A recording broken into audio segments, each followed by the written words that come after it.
પ્રકરણ 5નો સારાંશ. હું પદ ત્યજી સ્વરૂપમાં લીન થાઓ. આ અસંખ્ય બ્રહ્માંડો શું છે? એ અનંત આનંદની અસંખ્ય લહેરો માત્ર છે.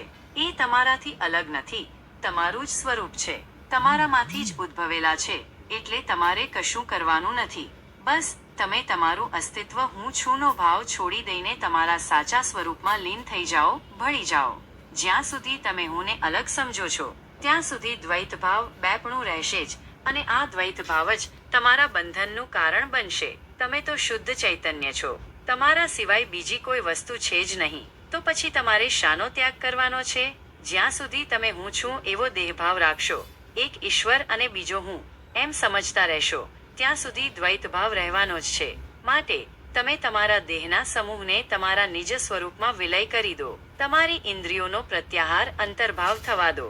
આ વિશ્વ ભલે પ્રત્યક્ષ દેખાય, પરંતુ જેમ સાગરનો પરપોટો સાગરમાંથી ઉત્પન્ન થાય છે, તેમ આ સમગ્ર વિશ્વ તમારામાં જ ઉદય પામે છે અને તમારામાં જ સમાઈ જાય છે. દોરડામાં સર્પનો ભાસ થાય છે, પરંતુ તે હકીકતમાં દોરડું જ છે. સર્પ તો માત્ર ભ્રમ છે. એ જ રીતે આ સમગ્ર વિશ્વ દેખાવા છતાં મિથ્યા છે, માત્ર ભાસ છે, એમ સમજીને તમે તમારા નિજ સ્વરૂપમાં ભળી જાઓ. પ્રકરણ 5. દેહાભિમાન પરિત્યાગ. લય ચતુષ્ટયમ. અષ્ટાવક્ર કહે છે. 1. ન તે સંગોડસ્તિ કેનાપી કે શુદ્ધસ્ત્યસ્તુમિચ્છસી સંઘાત વિલયમ કુર્વન્નેવમેવ લયમ ચોપન. 1. તમારો કશાની સાથે સંગ છે જ નહીં. તમે શુદ્ધ છો, તો પછી શાનો ત્યાગ કરવા ઈચ્છો છો?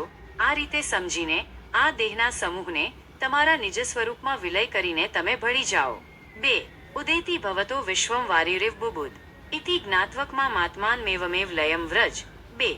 જેમ સમુદ્રમાં પરપોટો ઉત્પન્ન થાય છે, તેમ તમારામાંથી જ આ વિશાળ વિશ્વ ઉદય પામે છે.